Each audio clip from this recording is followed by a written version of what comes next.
আছে, ওটা তো কোনো চেঞ্জ হয়নি। ঠিক আছে, বুঝতে পেরেছি এবার? তাহলে এইবারে ইকুয়েশনে বসা, এইবারে ইকুয়েশনে যদি বসাই তাহলে এবার আমার কি আসছে চল দেখা যাক। P plus a by V square into V minus b এখন হয়ে গেল ভি ইকুয়ালস হচ্ছে আমার আটটি। দেয়ার ফোর আমার কি হচ্ছে দেখ পিভি, আমি একেবারে বসাচ্ছি পিভি, আটটিকে নিয়ে আসলাম এদিকে, তাহলে PV by RT plus a into V by V square, তার মানে কি হলো ভাই এ বাই ভি ইন্টু আটটি ইকুয়ালস টু ওয়ান। এত অব্দি ক্লিয়ার বুঝলি? আমি ওই সাইডটাকে এদিকে এনেছি আর ভাই এটা দিয়ে মাল্টিপ্লাই করে ভাগ করে দিচ্ছি, পিভি বাই আটটি প্লাস কি হচ্ছে ভাই এবি বাই ভি স্কোয়ার মানে এ বাই ভি ইন্টু আটটি equals to one. Therefore P V by আটটির ভ্যালু কত ভাই জেড, জেড ইকুয়ালস টু কত হচ্ছে one minus a by V R T. এটা আসছে Z equals to one minus a by one by a V R T এসছে এটা, sorry a by V R T, a by V R T এসছে। ঠিক আছে, এত ক্লিয়ার? আচ্ছা এইবারে দেখ, তার মানে লো প্রেশারে আমার জেডের ভ্যালু কত হচ্ছে বলতে, দেখ লো প্রেশারে জেডের ভ্যালু কত হচ্ছে, জেডের ভ্যালু হচ্ছে দেখ এ, এ আমার কি ভাই বেসিক্যালি এ হচ্ছে আমার কনস্ট্যান্ট, কনস্ট্যান্টের ভ্যালুটা পজিটিভে আছে, স্বাভাবিকভাবে কোনো অসুবিধার কিছু নেই। ভি ভলিউম পজিটিভ, আরও পজিটিভ, টেম্পারেচার কেলভিন পজিটিভ, তার মানে সামথিং ওয়ান মাইনাস পজিটিভ, তার মানে কী হলো বলতো জেডের ভ্যালু ওয়ানের থেকে কম হলো। এটাই আমি তো কিছুক্ষণ আগে গ্রাফের মধ্যে দেখ দেখেছিলাম পিভি ডায়াগ্রামে, আমার লো প্রেশারে জেডের ভ্যালু হচ্ছে আমার লেস দ্যান ওয়ান হয়, লেখা ছিল না লো প্রেশারে জেডের ভ্যালু লেস দ্যান ওয়ান হয়। লেস দ্যান ওয়ান মানে হচ্ছে আমার ডেভিয়েশন আর নেগেটিভ ডেভিয়েশন, নেগেটিভ ডেভিয়েশন মানে হচ্ছে আমার কী হয় বলতো কম্প্রেশন, নেগেটিভ ডেভিয়েশন মানে কম্প্রেশন, দেখ নেগেটিভ ডেভিয়েশন মানে কম্প্রেশন, কম্প্রেশন মানে আমার কি হচ্ছে ফোর্স অফ অ্যাট্রাকশন, আর কি হচ্ছে রিপালসিভ ফোর্সটা কোনটা প্রিডমিনেট করতো, ফোর্স অফ অ্যাট্রাকশন আমার বেড়ে গেছে, রিপালসিভ ফোর্স হচ্ছে আমার কাছে কমে, তাই না? এই আমি দেখেছিলাম। এত কি ক্লিয়ার বুঝলি? তাহলে ভাই তোর Z equals to one minus a by V R T, এখান থেকে অঙ্ক চাইলে দিতে পারে, কী দেবে তোকে বলে দেবে হচ্ছে for low pressure find value of compressibility factor, এর ভ্যালু দেওয়া থাকবে, ভি এর ভ্যালু দেওয়া থাকবে, আর এর ভ্যালু, টি এর ভ্যালু দেওয়া থাকবে। হয়েছে এটা? Z equals to one minus a by V R T. পরেরটা লেখ, নাম্বার 2 হেডিং দে, লেখ হাই প্রেশার।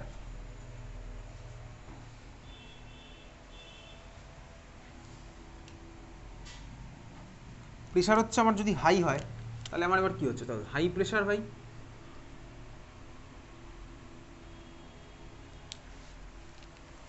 হাই প্রেশারে তুই ভাব যদি আমার প্রেশার হয় বেশি তাহলে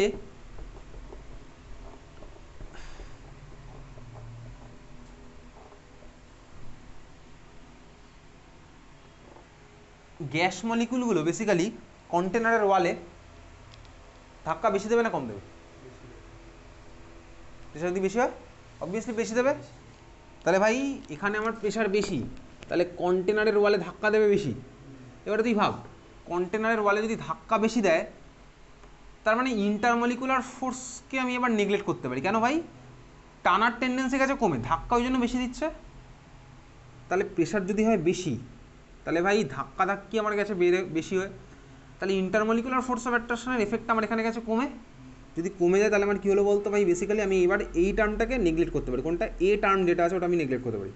এই টার্মটা আমার এসেছিল কোথা থেকে, এই টার্মটা আমার এসেছিল ফোর্স অফ অ্যাট্রাকশনের জন্য, তারপর তো এখানে ফোর্স অফ অ্যাট্রাকশন হলো নেগলেক্টেবল, তাহলে এই টার্ম হচ্ছে আমি করলাম কি নেগলেক্ট, এই টার্ম আমি তুই করছি কি নেগলেক্ট। হয়েছে এত অবধি? এই টার্ম যদি আমি নেগলেক্ট করি তার মানে আমার কী হচ্ছে চল দেখা যাক।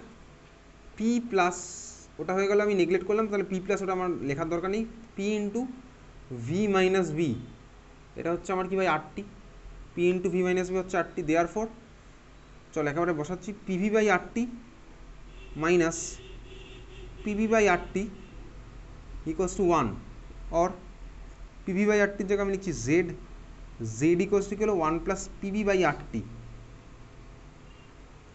জেড ইকোয়াস টু আমার কি হলো ওয়ান প্লাস পিভি বাই আটটি। তো এটাকেও বক্স করে রাখতে পারি, সেখান থেকে আরেকটা অঙ্ক দিতে পারে। আর দেখ আমি তাই দেখেছিলাম ভাই যখন আমার হাই প্রেশার তখন আমার জেডের ভ্যালু কত আসছে দেখ ওয়ানের থেকে বেশি, তার কারণ এগুলো প্রত্যেকটা হচ্ছে আমার positive term, positive positive positive positive. তাহলে হাই প্রেশারে আমার জেডের ভ্যালু হচ্ছে গ্রেটার দ্যান ওয়ান এসেছিল, তাহলে জেড ইকোয়াস টু আমার কি হলো ওয়ান প্লাস পিভি বাই আটটি। এটা দিয়ে তোকে অঙ্ক চাইলে দিতে পারে, ঠিক আছে চাইলে দিতে পারে কিন্তু দেয় না।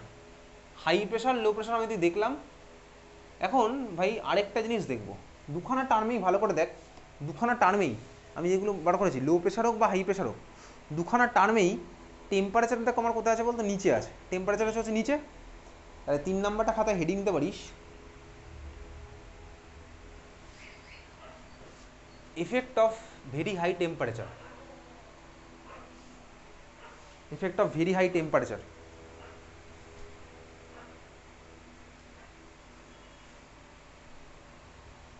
এই যে ভাই দুখানা ইকুয়েশন আমি লিখেছিলাম, আগেরটা কি লিখেছিলাম, z equals to 1 minus a by VRT, এটা ছিল তো, হ্যাঁ লেখা আছে তো খাতার মধ্যে, z equals to 1 minus a by VRT, এটা ছিল আগের কন্ডিশন। আমি প্রেশার নিয়ে খেললাম। এইবারে মনে আছে মাঝখানে একটা পয়েন্টের কথা বলেছিলাম, ওটা তো আমার কিছুই ছিল না, ছিল লো প্রেশার না ছিল হাই প্রেশার, ওই মাঝের পয়েন্টটা, মাঝের পয়েন্টটা কীভাবে অ্যারাইজ করেছে চল দেখি। এই দুখানার মধ্যে দেখ, আমি যদি অ্যাপ্লাই করি একটা জিনিস, এই দুখানার মধ্যে ধর আমি অ্যাপ্লাই করলাম কি, টেম্পারেচারের ভেরি ভেরি হাই, আর এর ভ্যালু আমি চেঞ্জ করতে পারবো না, আর এর ভ্যালু তো ফিক্সড, ঠিক আছে। প্রেশার নিয়ে ততক্ষণ খেলছিলাম, এই প্রেশারের ভ্যালু আমার দেখা হয়ে গেছে, প্রেশার চেঞ্জ করলে আমার ভলিউমও চেঞ্জ হবে, তো ওইগুলো আমি তো দেখেছি। একমাত্র টেম্পারেচারের এফেক্টটা দেখ আমি তো এখন অবধি দেখিনি।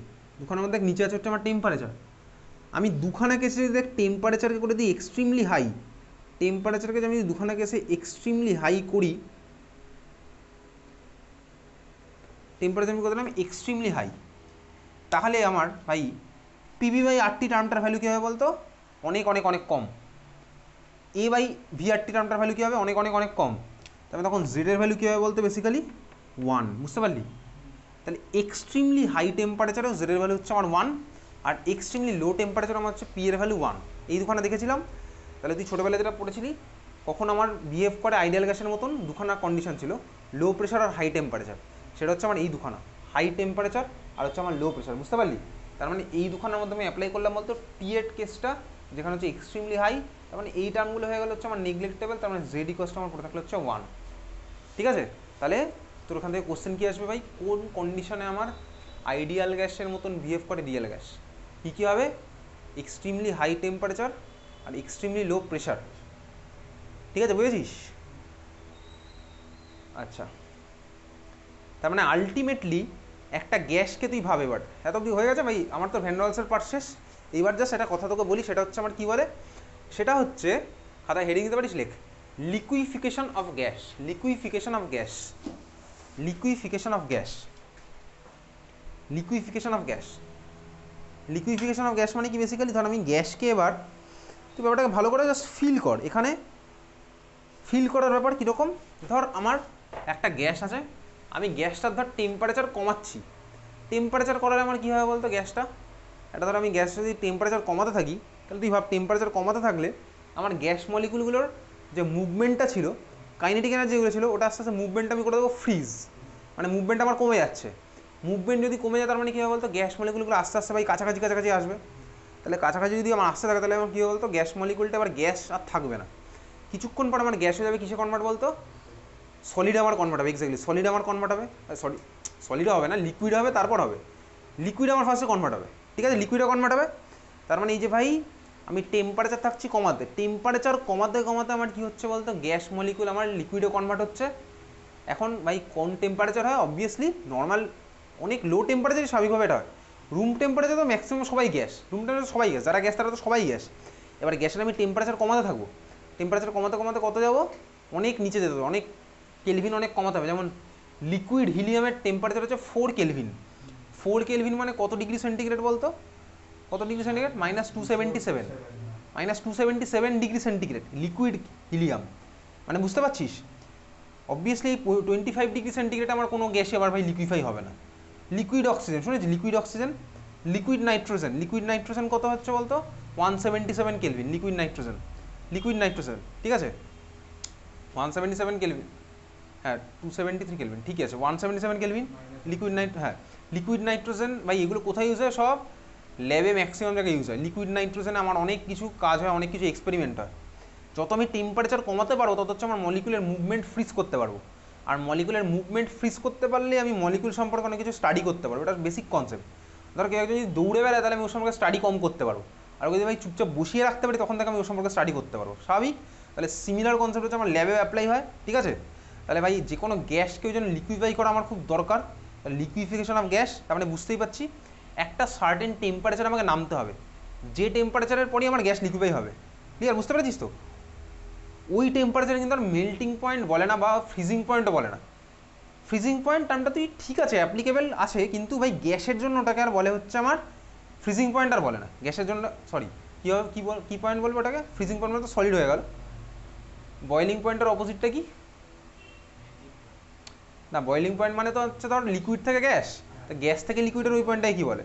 ওটা তো ফ্রিজিং পয়েন্ট বলে না। ফ্রিজিং পয়েন্ট তো হচ্ছে লিকুইড থেকে সলিড, সলিড থেকে লিকুইডের কনভার্সনের ওই পয়েন্টটাকে কী বলে? Melting point. লিকুইড থেকে সলিডের ওটাকে কী বলে? Freezing point.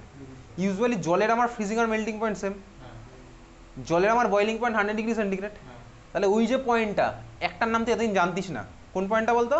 ভাই লিকুইড থেকে গ্যাসে কনভার্ট করলে গ্যাস থেকে লিকুইডে কনভার্ট করো ওই পয়েন্টটা, ওই যে টেম্পারেচার, হ্যাঁ এক্স্যাক্টলি ওই টেম্পারেচারটার নাম হচ্ছে ক্রিটিক্যাল টেম্পারেচার। ওটা কার জন্য অ্যাপ্লাই করে? গ্যাসের। তাহলে লেখ, কী লিখেছিলি খাতা হেডিং দিয়ে? Liquefaction of gas. তো লিকুইফিকেশন অফ গ্যাস মানে তুই বুঝে গেছিস ব্যাপারটা কি, লিকুইফিকেশন অফ গ্যাস তার মানে আমি গ্যাসকে লিকুইফাই করছি।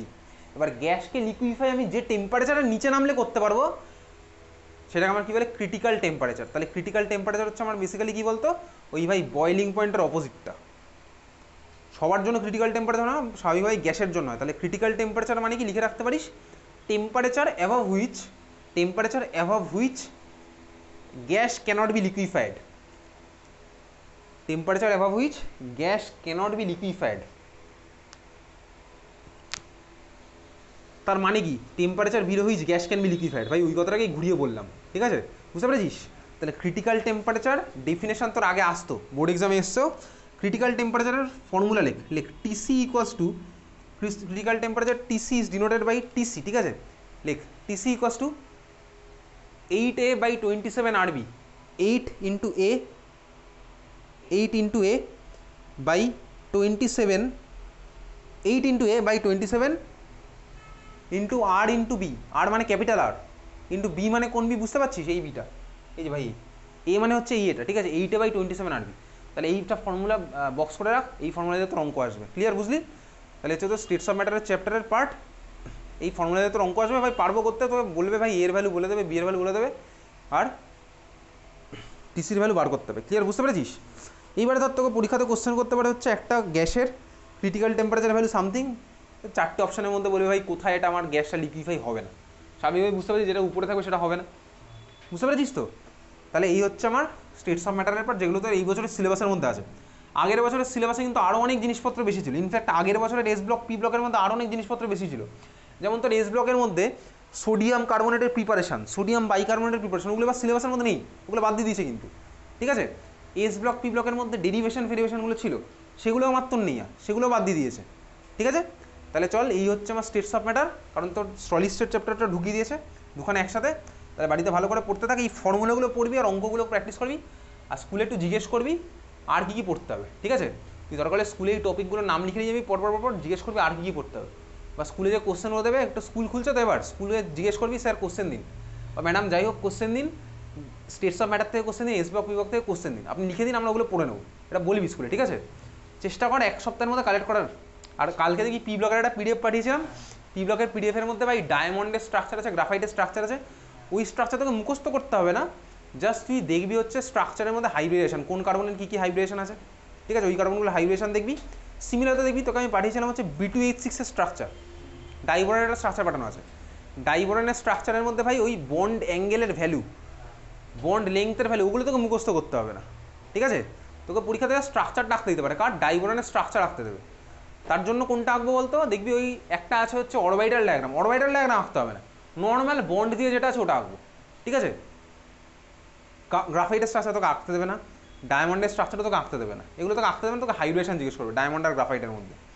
আর ওই প্রিপারেশন আর রিয়াকশানগুলো দেখ, এগুলো তো সিলেবাসে আছে, যদি স্কুলে করায় তাহলে দেবে, স্কুলে না করালে দেবে না, সোজা কথা।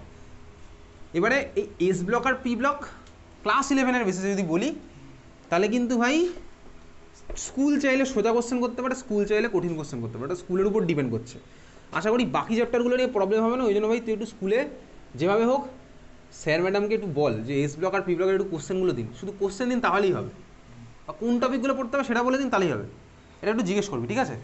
যাই হোক, স্কুলের টিচারের সাথে যতই খারাপ সম্পর্ক থাক, ঠিক আছে, একটু জিজ্ঞেস করবি এটা। ঠিক আছে, চল টাটা।